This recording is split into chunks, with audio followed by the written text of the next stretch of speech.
నిన్నటి రోజున మైసూర్లో గృహప్రవేశం చేయడానికి అన్ని ఏర్పాట్లు చేసుకున్నాడు.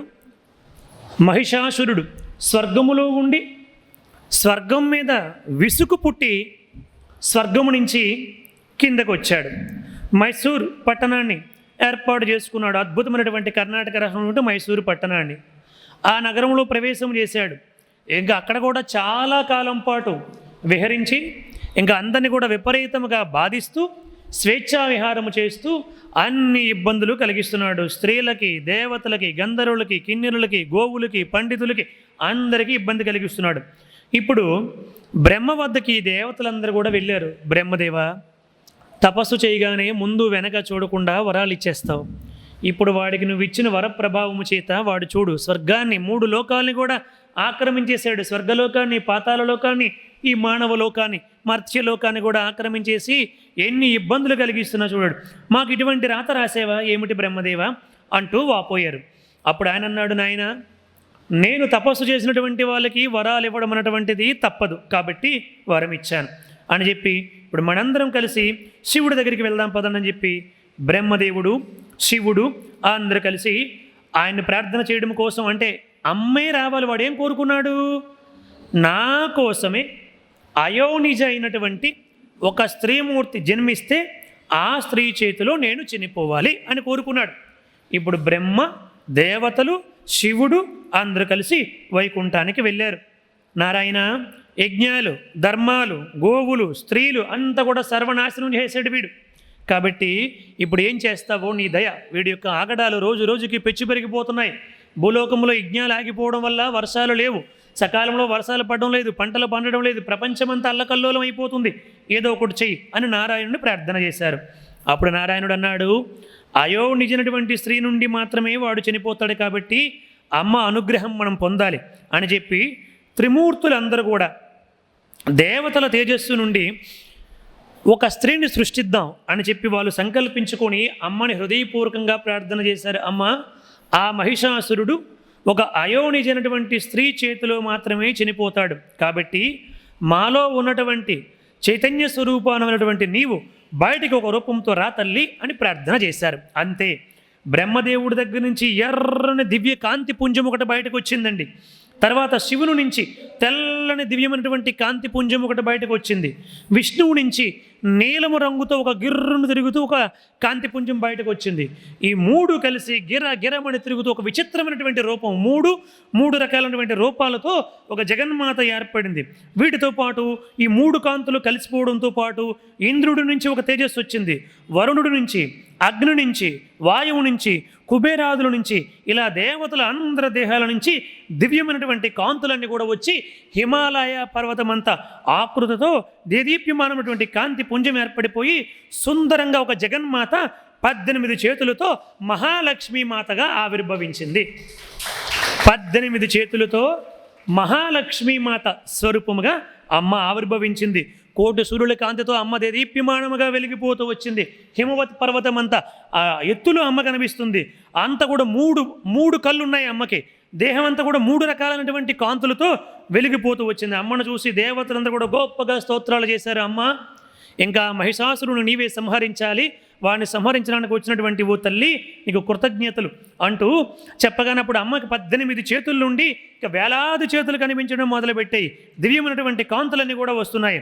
అప్పుడు శ్రీహరి అన్నాడు, అమ్మ వాడిని సంహరించాలంటే మనందరం కూడా అమ్మకు ఆయుధాలు ఇద్దాం అని చెప్పి నారాయణుడు మొట్టమొదట తన సుదర్శన చక్రం నుంచి మరొక సుదర్శన చక్రాన్ని సృష్టించి అమ్మకి ఇచ్చాడు. అమ్మ ఆ ఆయుధాన్ని స్వీకరించింది.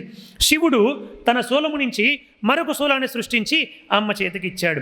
బ్రహ్మదేవుడు తామర పువ్వు, కమండలాన్ని సృష్టించి అమ్మకిచ్చాడు. ఇంద్రుడు తన వజ్రాయుధము నుంచి మరొక వజ్రాయుధాన్ని సృష్టించి అమ్మకిచ్చాడు. తర్వాత కుబేరుడు వచ్చి అమ్మకు భుజకీర్తులు, ఆభరణాలన్నీ కూడా ఇచ్చాడు. విశ్వకర్మ వచ్చి అమ్మకు పాదాలకి నూపురాలు, అంటే గజ్జెలు పట్టాలంటాం కదా, రత్నాలతో చేసినటువంటి నూపురాల్ని ఆ అమ్మకి ఇచ్చాడు.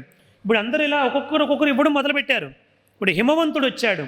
అమ్మకి వాహనం లేదని చెప్పి గొప్ప వాహనాన్ని, హిమవత్ పర్వతం అంత ఎత్తులో ఉన్నటువంటి అమ్మవారికి దాన్ని మోసే బలిష్టమైనటువంటి గొప్ప సింహాన్ని ఒకటి తీసుకొని వచ్చి అమ్మకి వాహనంగా ఇచ్చాడండి. అంతే, ఆ సింహం పైన అమ్మ కూర్చుంది. పర్వతాకారం ఉన్నటువంటి అమ్మ ఆ సింహం పైన కూర్చుంది.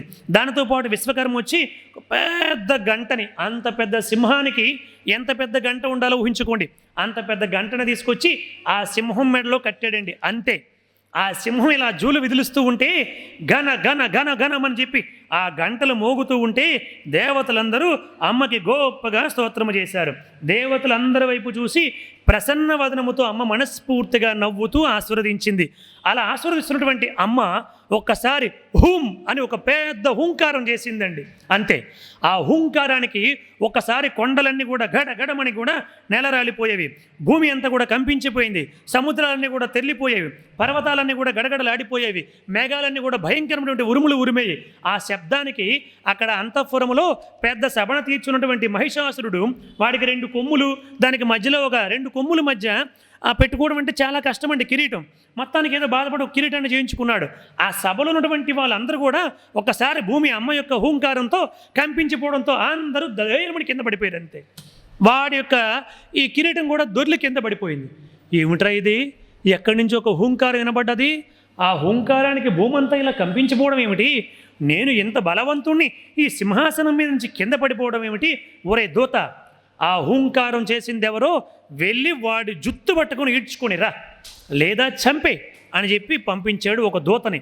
ఆ దూత అన్నాడు, మీ వరకు ఎందుకండి, నేనే చంపేస్తాను అనుకుంటూ ఆ దూత వచ్చాడండి. ఎక్కడికి వచ్చాడు, చాముండాపురం. అదే ఇప్పుడు మనం మైసూర్ అంటున్నాం, అంతకు పూర్వం దాని పేరు చాముండాపురం. ఆ పర్వతం పైకి వచ్చాడండి. అమ్మని చూసేసరికి, ఆ సింహాన్ని చూసేసరికి వాడికి భయంతో గడ గడ గడమని వణికిపోయి పరిగెత్తుకొని వచ్చేసాడనమాట. ఆ వచ్చే ముందు వాడు మెల్లగా అమ్మని చూడగానే వాడికి తెలియకుండానే నమస్కారం చేశాడు.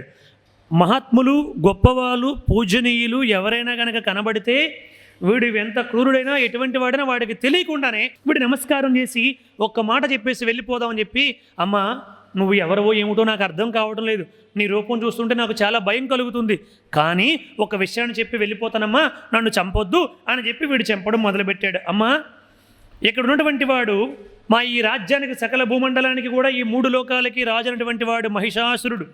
చాలా గొప్పవాడు, మహావీరాది వీరుడు. అతనికి ఇంతవరకు అపజయం లేదు. అతడు జగదేక వీరుడు. నీవు చూస్తూ ఉంటే అతిలో ఒక సుందరిలాగా ఉన్నావు.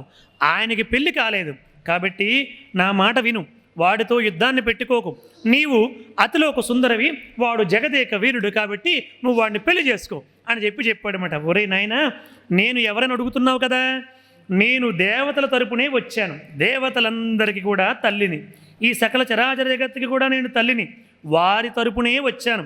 కానీ మీ వాడిని పెళ్లి చేసుకోమంటున్నావు కదా, వాడికి పెళ్లి చేయడానికి వచ్చాను, పెళ్లి చేసుకోవడానికి రాలే, పెళ్ళి చేయడానికి వచ్చాను.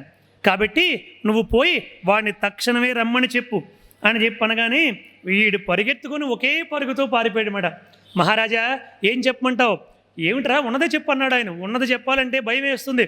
ఒక మహాతల్లి చాలా మహా సౌందర్యంతో ఒక పెద్ద సింహంపై కూర్చొని ఉంది. ఆవిడికి 18 చేతులు ఉన్నాయి, చేతిలో అనేక ఆయుధాలు ఉన్నాయి. ఆవిడ చూస్తూ ఉంటే మహా సౌందర్యంగా ఉంది, మహాసుకుమారంగా ఉంది. కానీ ఆవిడ గర్జన, ఆవిడ మాటలు వింటూ ఉంటే నువ్వు తొందరలోనే గోవింద అయిపోయేటట్టు కనబడుతున్నావు. ఆవిడ నిన్ను చంపడానికి వచ్చిందంట, దేవతల తరపున వచ్చిందంట, చూసుకో అని చెప్పి నేను ఆవిడకి చెప్పాను, నిన్ను పెళ్లి చేసుకోమని చెప్పాను. ఆవిడ మహాసుందరి కాబట్టి నీకేమైనా అవకాశం ఉంటే ప్రయత్నం చేసి ఆవిడతో యుద్ధము కంటే పెళ్లి చేసుకోవడం మంచిది అని ఒక సలహా ఇచ్చాడు ఈ దూత. అప్పుడు ప్రధానమంత్రిని పిలిచాడు. ఎవరు, మహిషాసురుడు ప్రధానమంత్రి. వీడు ఇందాక నుంచి ఏమిటో లోడా లోడా లోడామని ఏదో వాగాడు, నాకైతే ఏమీ అర్థం కాలేదు. మొత్తానికి ఎవరో ఒక ఆవిడ వచ్చింది, మహాసుందరి అనేది ఒకటే అర్థమైంది. ఆ సుందరి ఎవరో నీవు వెళ్ళి ఆ సుందరితో మాట్లాడి వివాహానికి ఒప్పించి నా గొప్పతనాన్ని, నా పరాక్రమాన్ని ఆ సుందరికి తెలియపరిచి తాంబూలం కూడా ఇచ్చేసి వెంటనే పెళ్లికి ముహూర్తం కుదుర్చుకొని రా అని చెప్పి ప్రధానమంత్రిని పంపించాడు. ఆ యొక్క పర్వత ప్రాంతం దగ్గరికి వెళ్ళాడు. వెళ్ళి అమ్మకి సాష్టాంగ నమస్కారం చేశాడు. అమ్మ, నేను ఈ మహిషాసురుడికి ప్రధాన మంత్రిని, ఆయన దూతగా వచ్చాను. ఆయన నీకు రాయబారం పంపించాడు. ఏమిటా రాయబారం అంటే, అతడు ఈ 3 లోకాన్ని జయించినటువంటి మహావీరుడు కాబట్టి అటువంటి జగదేక వీరుడికి అతిలోక సుందరమైనటువంటి నీవు వివాహం చేసుకుంటే నువ్వు ఈ అఖండ భూమండలాన్ని కూడా ఆనందంగా పరిపాలించుకోవచ్చు, సకల భోగభాగ్యాలు కూడా అనుభవించవచ్చు అని చెప్పి నీకు చెప్పమన్నాడు అని చెప్పి అనేక విషయాలని కూడా చెప్పాడు. ఒరే ప్రధానమంత్రి, నేను కూడా పెళ్లి చేసుకుంటాను, నాకు ఒక నియమం ఉంది, నేను ఒక ప్రతిజ్ఞ చేశాను, నన్ను భరించగలిగినటువంటి శక్తి కామేశ్వరుడు ఒక్కడే నన్ను భరించగలడు, కాబట్టి నేను కామేశ్వరుని, కామేశ్వరుడే నన్ను భరించగలడు, ఈ లోకంలో ఇంకెవరు నన్ను భరించలేరు. అయినా వాడు ఇందాక నుంచి పెళ్ళి పెళ్ళి పెళ్ళి అంటున్నాడు కదా, నా నియమం ఏమిటంటే యుద్ధములో నన్ను జయిస్తే తప్పకుండా వాడి మెడలో ఈ వరమాల వేస్తాను, తప్పకుండా యుద్ధంలో నన్ను జయించమని చెప్పు, నువ్వు తొందరగా వెళ్ళు, వాడికి ఈ విషయాన్ని చెప్పు, ఎంతకంటే ఇంకా ఒక్క మాట ఎక్కువ మాట్లాడావనుకో ఈ శూలంతో ఒక్క పోటు పొడుస్తాను నిన్ను అని చెప్పి అమ్మ అన్నది. నాకెందుకులే అమ్మ ఆ పోట్లు, అదేదో మీ ఇద్దరే పొడుచుకోండి అని చెప్పి వీడు పారిపోయాడు. పారిపోయి అమ్మ దగ్గరికి వెళ్ళాడు, ఆ యొక్క మహారాజు గారి దగ్గరికి వెళ్ళాడు. మహారాజా, చెప్పాల్సినటువంటి విషయాలన్నీ కూడా చెప్పాను, కానీ ఆవిడ మహాసౌందర్యవతి, నాకు ఎందుకో నువ్వు ఆవిడతో యుద్ధము చేసే కంటే ఎలాగో ఒకలాగా ఆవిడని బొట్లో వేసుకుని పెళ్లి చేసుకుంటే మంచిదని అనిపిస్తుంది అని చెప్పని ఒక సమావేశాన్ని ఏర్పాటు చేసుకున్నారు. అందరు కలిసి తామ్రుడు అన్నటువంటి వాడిని దూతగా పంపించారు. వాడు కూడా ఆ యొక్క ప్రయత్నం కూడా విఫలమైపోయింది. అమ్మ మరల పెద్ద వికట అట్టహాసం చేసింది, ముగ్గురిని దూతలు పంపించింది, ముగ్గురిని కూడా విఫలమైపోయి అమ్మ పెద్ద వికట అట్టహాసం చేసేసరికి వాడు అక్కడి నుంచి దుర్ముఖుడు అన్నటువంటి వాడిని, భాస్కరుడు అన్నటువంటి వాడిని ఒక అక్షౌహీనుల సైన్యంతో పంపించాడు. మహిషాసురుడు వెళ్ళి ఆవిడ్ని ఎలాగైనా సరే ఓడించి సామ దాన భేద దండోపాయాలు ఉపయోగించైనా దారిలో పెట్టండి, లేదా యుద్ధంలో చంపేయండి అని పంపిస్తే అమ్మ వాళ్ళందరినీ కూడా ఆ అక్షౌహీనుల సైన్యాన్ని తామ్రుడిని తల నరికేసింది. ఆ యొక్క చక్షుకుణ్ణి శూలంతో పొడిచేసి 2.5 గంటల్లో ఆ వచ్చినటువంటి అక్షౌహీనుల సైన్యాన్ని కూడా సర్వనాశనం చేసేసింది. ఆ తర్వాత ఈ విషయం తెలుసుకుని ఏమిటి, ఒక స్త్రీ ఏమిటి, స్త్రీ అబల, అటువంటి స్త్రీ 18 చేతులు ఉంటే మాత్రం ఏం చేయగలుగుతుంది ఏమిటి, స్త్రీ అబల కదా, చూడ్డానికి అంత సుకుమారంగా ఉందంటున్నారు, అటువంటి సుకుమారి ఇంతమందిని చంపడమా, ఆశ్చర్యంగా ఉంది అని చెప్పి మహిషాసురుడు ఆశ్చర్యపోయి అశిలోముడు, బిడాలుడు అన్నటువంటి మరొక 2 రాక్షసుల్ని మరొక అక్షౌహీనుల సైన్యంతో పంపించారు. అమ్మ వాళ్ళందరూ కూడా సర్వనాశనం చేసేసి వాళ్ళందరినీ ఎముకలు విరిచేసి, కళ్ళు పొడిచేసి, ముక్కులు చింద్రించేసి, చెవులు లాగేసి పీగేసి అందరిని కూడా సర్వనాశనం చేసి చంపేసింది. చేసేది లేక మహిషాసురుడే యుద్ధానికి వచ్చాడు. స్వయంగా ఇంతవరకు వీళ్ళందరూ వచ్చారు, ఇప్పుడు మహిషాసురుడు యుద్ధానికి వచ్చాడు. వాడు అమ్మని ఒక్కసారి చూడగానే ఆ మహాసౌందర్యానికి వాడు దాసుడైపోయాడు. ఏమిటి సౌందర్యము, 18 చేతులతో ఇంత సుకుమారముగా ఇంత లావణ్యంగా ఉన్నటువంటి ఈ స్త్రీ ఇన్ని లక్షల మందిని సంహరించిందా, ఇదేదో దేవత కుట్రలాగా నాకు అనిపిస్తుంది అని చెప్పి వాడు అనుకొని, దేవి నీ సౌందర్యము చూస్తూ ఉంటే నాకు మహదానందము కలుగుతూ ఉంది, అసలు నువ్వే యుద్ధము చేస్తున్నావా, నీ వెనకాతలు ఎవరైనా దేవతలు ఉండి యుద్ధము చేస్తున్నారా అనంటే, ఒరే నేను ఒక్కర్తనే, ఇక్కడ ఎవరూ లేరు, నేనే యుద్ధము చేశాను, రా నువ్వు కూడా యుద్ధానికి వస్తే యుద్ధం చేద్దామంటే, సుందరి మన ఇద్దరమే కలిసిపోదాం, యుద్ధం మనకొద్దు, మన ఇద్దరం కలిసిపోయి ఈ సామ్రాజ్యాన్ని అంతా కూడా నీ పాదాల దగ్గర పెడతాను, ఆనందంగా అనుభవించు అని చెప్పంటే, ఒరే మూడుడా నీకు ఎన్నిసార్లు చెప్పాలరా మూర్ఖుడా, నన్ను భరించగలిగినటువంటి వాడు కామేశ్వరుడు ఒక్కడే, ఆ కామేశ్వరుడు తప్ప ఈ లోకములో నన్ను ఎవరు కూడా భరించలేరురా మూర్ఖుడా, నీకు యుద్ధమే కావాలి, కాబట్టి యుద్ధానికి రా, నన్ను గెలిచిన తర్వాత వివాహం చేసుకో అంటూ అమ్మ గొప్ప సింహనాదాన్ని మరలా చేసింది. అంతే. వీడు అమ్మకు ఒక కథ చెప్పాడు. ఎవరు? మహిషాసురుడు అమ్మకి, సాక్షాత్తు జగన్మాతకి. చూడు, ఇంతకు పూర్వము సింహల ద్వీపాన్ని ఒక మహారాజు పరిపాలించేవాడు. ఇప్పుడు మనకి సమయాభావన వల్ల ఆ కథ అంతా చెప్పుకోవట్లేదు, కానీ ఆ కథ యొక్క సారం ఏమిటంటే, తల్లి తండ్రి గొప్ప సంబంధం వచ్చింది పెళ్లి చేసుకొని చెప్పంటే ఆవిడ పోయి ఎందుకు పనికిమాల వాడిని చేసుకొని జీవితాన్ని సర్వనాశనం చేసుకుంది. కాబట్టి సుందరి, నీ జీవితం కూడా అలా సర్వనాశనం అయిపోతుందేమోనని నా బెంగ, కాబట్టి నాలాంటి వాడిని పెళ్లి చేసుకో, అనవసరంగా ఎవరినో కామేశ్వరుడు అంటున్నావు, ఎవరినో చేసుకొని వ్యర్థం చేసుకోక, 3 లోకాల్లో నన్ను మించినటువంటి వాడు లేడు అనుకుంటూ వాడి గొప్పని వాడు చెప్పడం మొదలుపెట్టాడు. ఒరే నువ్వు సంగ్రామంలో జయించు, యుద్ధము చెయ్యు, తప్పకుండా నిన్ను పెళ్లి చేసుకుంటాను అని చెప్పిందండి. ఇంకా భయంకరమైనటువంటి యుద్ధం ప్రారంభం అయ్యింది. వాడు మహిషి కదా, దున్నపోతు కదా, వాడు అనేక కామరూపి, అనేక ఆకారాలను ధరించగలడు. వాడు ఒకసారేమో ఏనుగైపోతున్నాడు, ఒకసారేమో గుర్రం అయిపోతున్నాడు, ఒకసారి కామరూపంతో అనేక వికృత రూపాలను ధరించి భయంకరంగా యుద్ధం చేయడం మొదలుపెట్టాడు. పెద్ద పెద్ద బండల్ని కొమ్ములతో ఎత్తి అమ్మ మీద పడేస్తున్నాడు. అమ్మ 18 చేతులతో అవలీలగా బాణాలు ఎక్కుపెట్టి వాడితో భయంకరమైనటువంటి యుద్ధం చేసింది. ఇంకా ఇలా చూసేసరికి సాయం సంధ్యా సమయం అయిపోతుంది. ఇంకా వీడికి శక్తి పెరిగిపోతుంది అన్నమాట. అప్పుడు దేవత అందరూ, అమ్మ ఇంకా ఎంతసేపు వాడితో యుద్ధం చేస్తావు? సాయం సంధ్యా సమయం అయిపోతే రాక్షసులకు ఇంకా శక్తి పెరిగిపోతుంది, వాడిని చంపే అమ్మ, తొందరగా చంపే అని చెప్పి దేవతలందరూ కూడా చెప్పడం మొదలుపెట్టారు.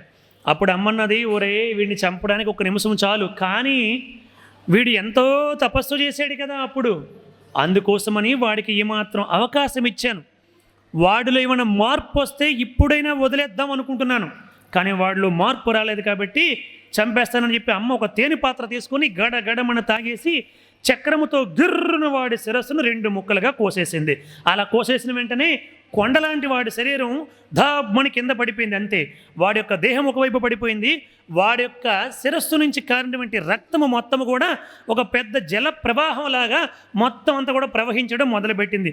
ఈ విధముగా అమ్మ జగన్మాత మహిషాసురుడు సంహారము చేసింది అని చెప్పాడు. శౌనకాది మహామునులకి సూతుడు, జనమేజయుడికి వేదవ్యాసుడు చెప్పారన్నమాట. వెంటనే త్రిమూర్తులు అమ్మకి స్తోత్రం చేశారు. మిగిలిన రాక్షసులు ఉంటారు కదా, అమ్మ మేమందరం ఈ ఊరికే మహిషాసురుడు ఉన్నారని వచ్చాము తప్ప మాకు వాడికి ఎటువంటి సంబంధం లేదు, మేము పాతాళానికి పోతున్నామని మొత్తం వీళ్ళందరూ కూడా పాతాళానికి పోయారన్నమాట. అంతే. ఇంకా అమ్మకి అందరూ కూడా గొప్ప స్తోత్రాన్ని చేశారు. స్తోత్రం చేసిన తర్వాత అమ్మ వాళ్ళందరికీ దివ్యమైనటువంటి తన ఆ యొక్క వికృతమైనటువంటి భయంకరమైన రూపాన్ని ఉపసంహారణ చేసి తన సహజ స్వరూపాన్ని వాళ్ళందరికీ కూడా చూపించి, మీరు ఎప్పుడు ప్రార్థన చేసినా మిమ్మల్ని ఎల్లప్పుడూ కూడా అనుగ్రహిస్తూనే ఉంటాను అని అనుగ్రహించి అమ్మ మణిద్వీపానికి అదృశ్యం అయిపోయింది. జై బోలో ఆదిపరాశక్తికి. Thanks for watching. Please comment, like, share and subscribe our channel.